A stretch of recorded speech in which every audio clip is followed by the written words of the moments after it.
Nasemaga sina mchango wote kwenye familia. Eti mimi ni kijana wa hovyo. Sasa ngoja leo niwaletee samaki mwenye mdomo mrefu kwanza kama sululu.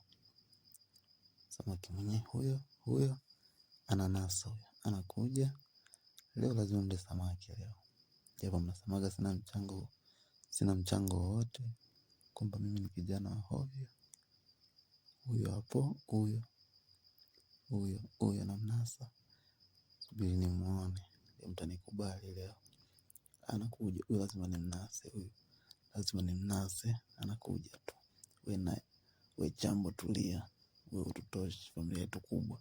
Haya, huyo amekuja, sasa mbona haingii? Haya, huyo anakuja, tayari.